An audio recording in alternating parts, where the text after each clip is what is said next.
every light that shines too brightly attracts shadows no one wants to see. You may think your empathy is your greatest gift, but what if I told you it's also the very thing that's been draining your soul, slowly, silently, like a beautiful well poisoned from the bottom? We've romanticized the empath, the healer, the one who feels everything. But Jung would say, whatever you glorify without consciousness will come back as shadow. And the shadow of empathy is dangerous. If this speaks to something inside you, subscribe to the channel and turn on notifications. That's how YouTube knows to keep showing you more of what your soul is craving. You weren't born to carry everyone's pain, but somewhere along the way, you forgot. Maybe it began when you were just a child, when someone in your house was too sad, too angry, or too broken to notice you, unless you mirrored their pain. So you learned that feeling for aught. That scanning the room was more important than checking in with your own body. That absorbing someone's sadness was the price you paid to be loved. And slowly, you made a vow, not with words, but with your nervous system. If I carry what you cannot, you won't fall apart. And if you don't fall apart, maybe I'll be safe. This isn't compassion, it's survival.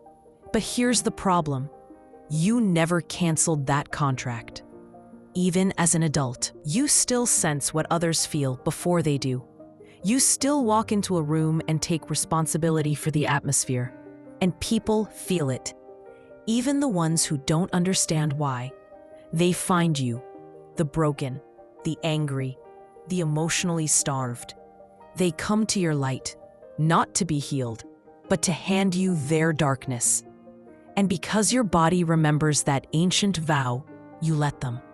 You call it kindness. You call it purpose. But Jung would call it something else. He was a dangerous merger, one that dissolves your sense of self until you're little more than a mirror for wounds that were never yours to hold. Do you feel this in your body? Not just as a story, but as a weight you've carried for years? What do you think? Is it really love if you have to disappear to feel it? Let me know in the comments. It often begins in silence. A child, sensitive by nature, walks into a room and feels something off. Not spoken, not obvious, but heavy.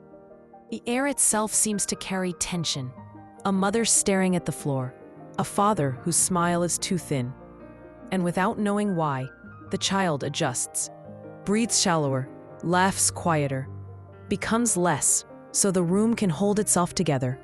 That moment, so small no one notices, is not just adaptation, it's initiation into a contract so ancient, so deeply wired, it doesn't need words to be signed. The child's body absorbs what the adults refuse to feel. They call it maturity, sensitivity. But really, it is the beginning of a fracture, a split between what is felt and what is allowed, between who the child is and who they must become to be safe. Years pass. That child grows into what others admire, a natural listener, a healer, a rock in times of crisis. But inside, something else is happening. The empath is no longer just feeling with others. They're feeling for them, feeling instead of them. Their nervous system becomes a sponge, their body a temple others worship in without ever asking permission. People call them radiant, selfless, angelic. But they don't see the cost. Because here's the truth no one says out loud.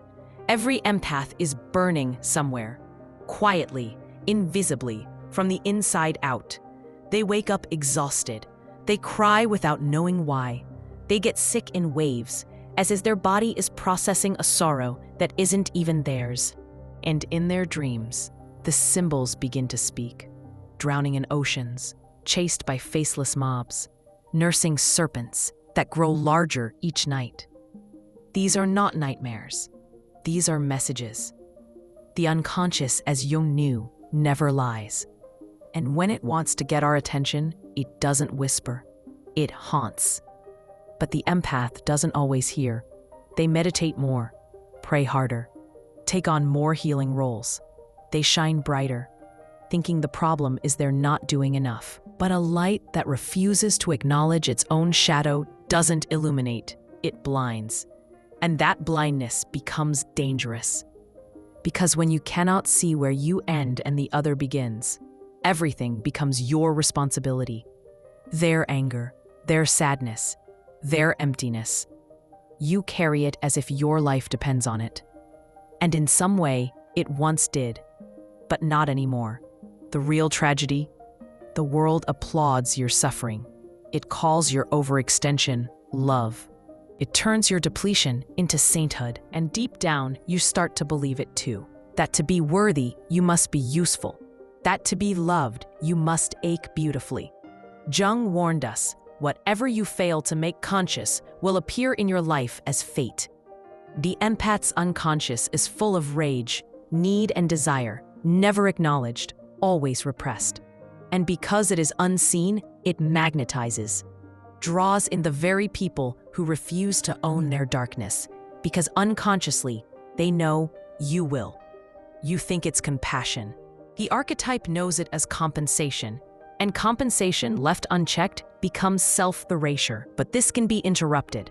The spell can be broken, and it begins with a single painful truth. You were never meant to save anyone by losing yourself. The light within you is real, it's sacred, but it's not here to be devoured. It's here to guide, to reveal, to warm. And for that to happen, you must step back from the fire you built for others and tend to the ashes inside yourself. Let your grief, not just for what others have endured, but for what you have carried in silence. Let your anger speak, not in destruction, but in protection. Let it say what was never said. This is mine, that is not. Let your body rest, not because you've earned it through pain, but because you exist. And existence is enough. This isn't the end of your empathy. It's the beginning of its evolution. From sacrifice to sovereignty. From overextension to sacred boundary. You can still love deeply, but now you ask, is this mine to hold? And when the answer is no, you release it, not with guilt, but with grace. Because finally, you understand, you are not the wound, you are not the healer. You are the vessel that can choose. And that choice, dear empath, is where your power truly begins. You start to see it in the little moments. The way your shoulders tense when a message arrives from someone who always needs something. The breath you hold when someone begins to cry, not out of empathy, but out of duty. The silence you offer, not as space, but as sacrifice. And somewhere in you, a voice begins to whisper, I'm tired. Not the kind of tired a nap can fix, but the kind that comes from years of being everyone's safe place, except your own. It's a holy fatigue, a sacred exhaustion. The moment when your soul stops agreeing to be currency in someone else's emotional economy. Because that's what the old contract was. I'll absorb what you can't, and in return, I'll be allowed to exist. But that's not existence. That's negotiation. The unconscious, when it's ready to help you break the spell, doesn't just show you pain. It shows you mirrors. You begin to recognize yourself in the people you've been trying to save. Their sadness echoes yours. Their helplessness, yours. Their manipulation, maybe yours too. It's confronting. It's humbling. But it's also freeing. Because now, instead of trying to fix them, you begin to ask, what part of me believed I had to disappear to be loved?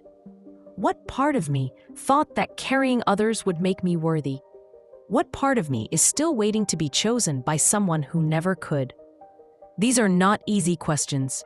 They tremble with ancestral weight. Some of us come from lineages where silence was survival, where the sensitive ones were tasked with keeping the family soul alive, where emotions were dangerous unless swallowed. Your empathy in that context was brilliance. But brilliance can become bondage if it's never updated. So now, your task is not to burn your empathy to the ground.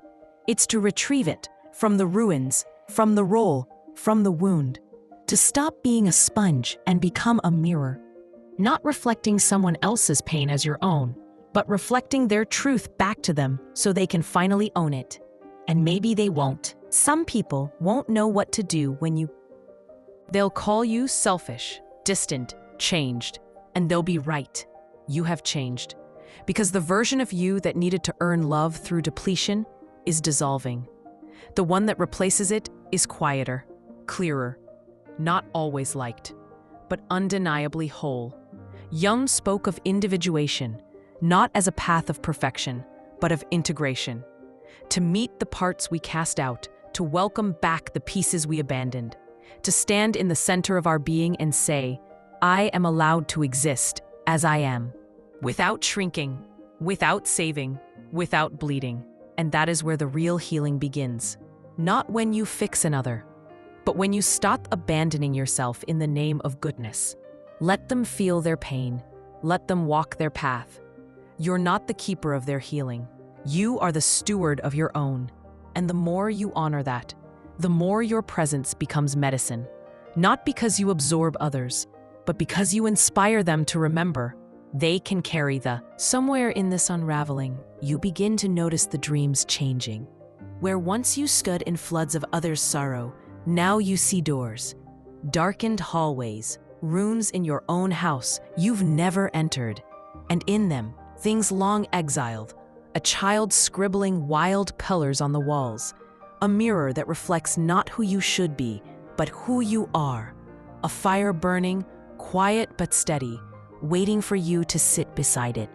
These are not just dreams, they are invitations. The psyche doesn't punish, it negotiates, and now it's offering you a chance to return, to come back not to the role, but to the self, to stop being the altar and start being the sanctuary.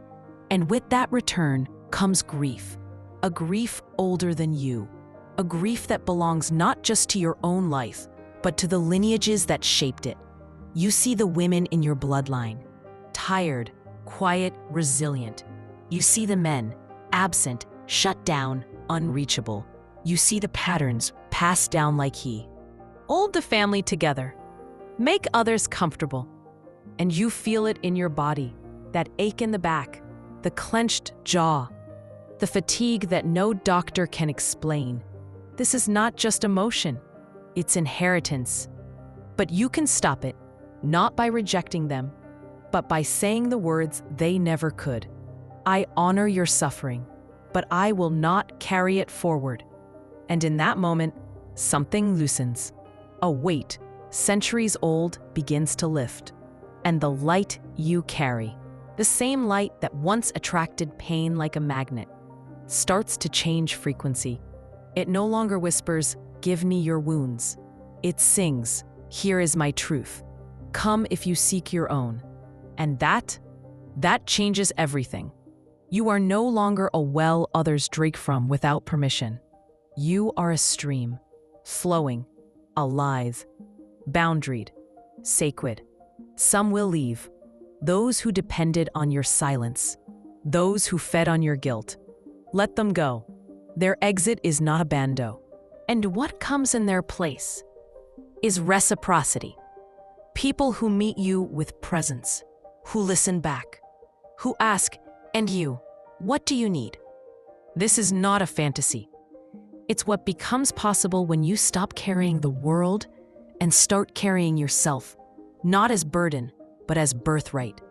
Jung said, "The privilege of a lifetime is to become who you truly are. Not who they needed, not who they praised, who you are." That becoming is not loud, it's not theatrical, it's a quiet, seismic shift. It's walking into a room and no longer scanning for pain. It's feeling sadness rise and asking, "Is this mine?" It's hearing someone cry and letting them. Not because you don't care, but because you do.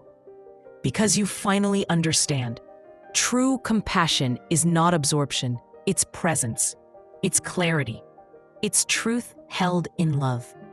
And now, at last, you're ready to give that to the one person who's waited longest to receive it. Why? A moment so simple, it almost escapes notice. You're in conversation. Someone is unraveling, grief pouring out like a storm. The old impulse rises.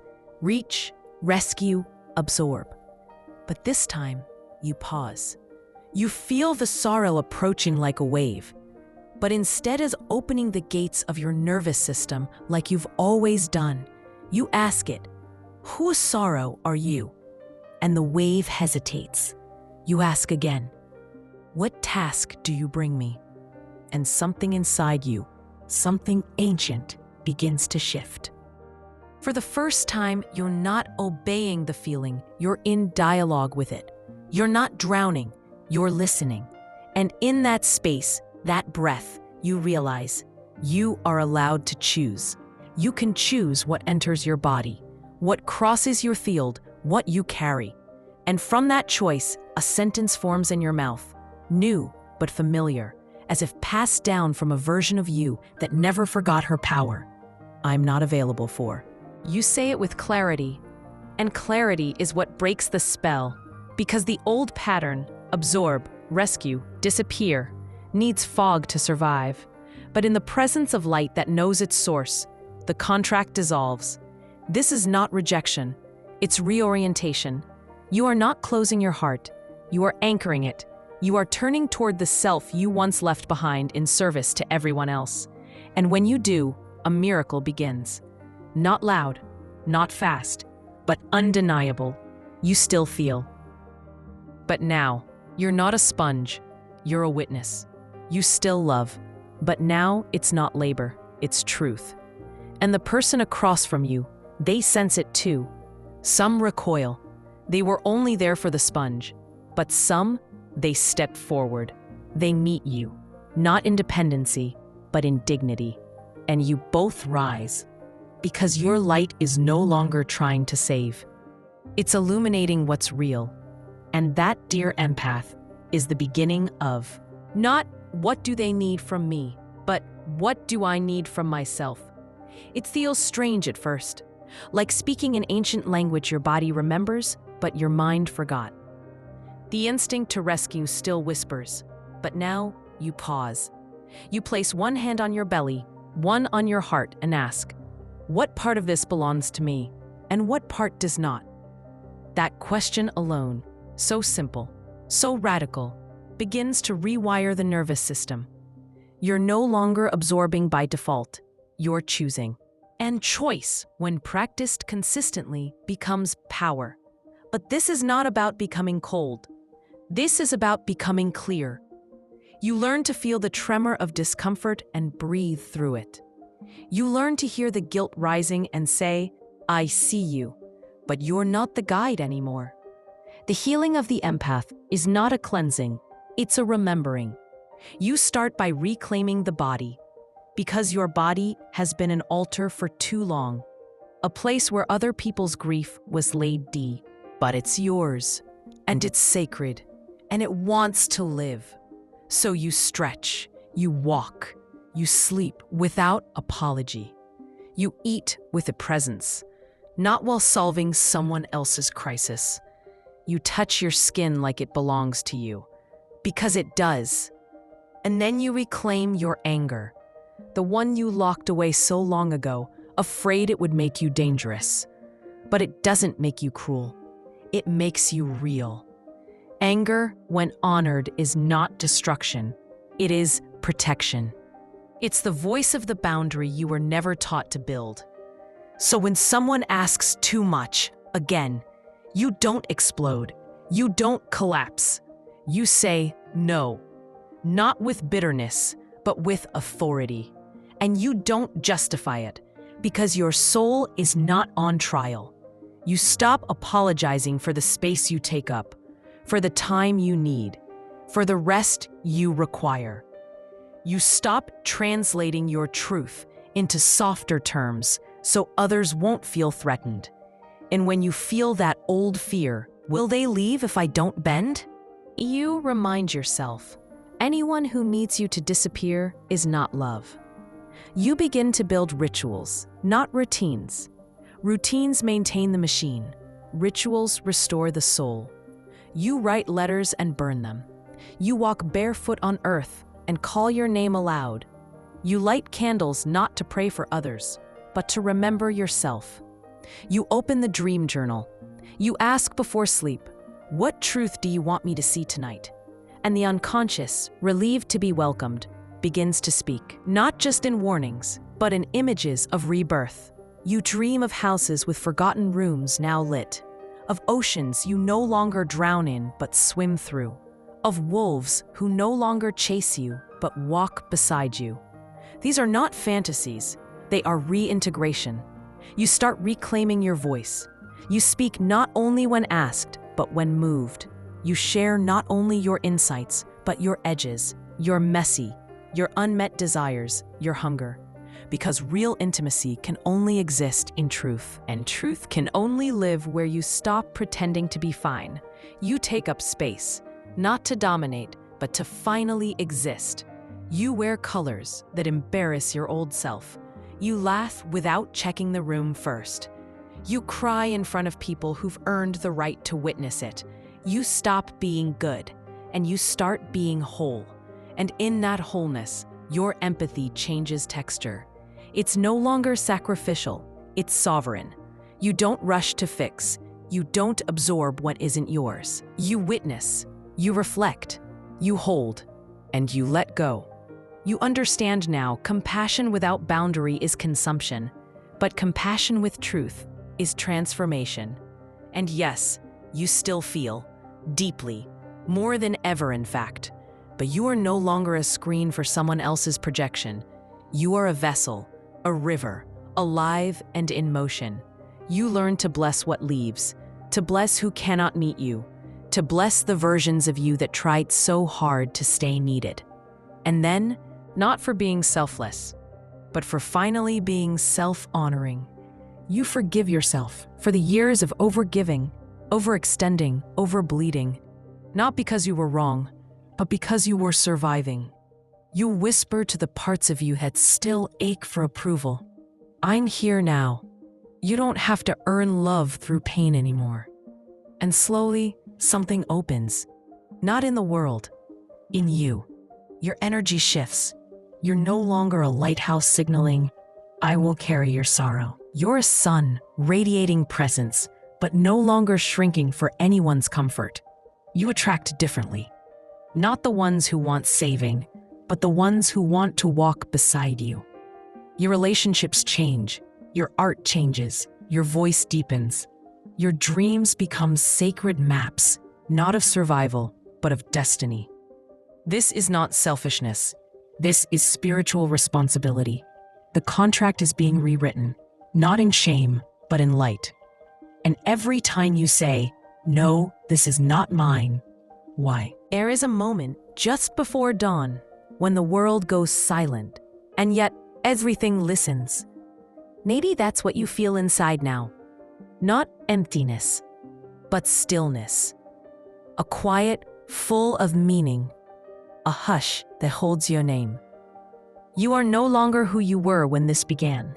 Not because you changed, but because you stopped betraying yourself to be accepted. The empath who no longer leaks light is not less radiant, but more. Because now your light is anchored. It's sovereign. It doesn't plead to be seen. It sees. And in that seeing, something changes. You no longer attract the brokenness that seeks rescue. You draw in the truth that seeks reflection. That is how we heal the world. Not by carrying everyone on our backs, but by standing so fully in who we are that others remember what's possible for them too. If something in this touched you, a tremor, a tear, a quiet yes, perhaps this is your moment. Your moment to stop bleeding for approval, to stop Just stop calling disappearance holiness. You're allowed to be whole. And if this message found you at the right time, subscribe to the channel and turn on notifications. That's how YouTube knows this kind of content matters, and how it can reach others who need it, just like you did. If you're still here, you've already begun returning home. Now don't stop, stay. There's more waiting. The next video is here on the screen. Maybe it holds the next key. Thank you for watching, and I'll see you in the next video.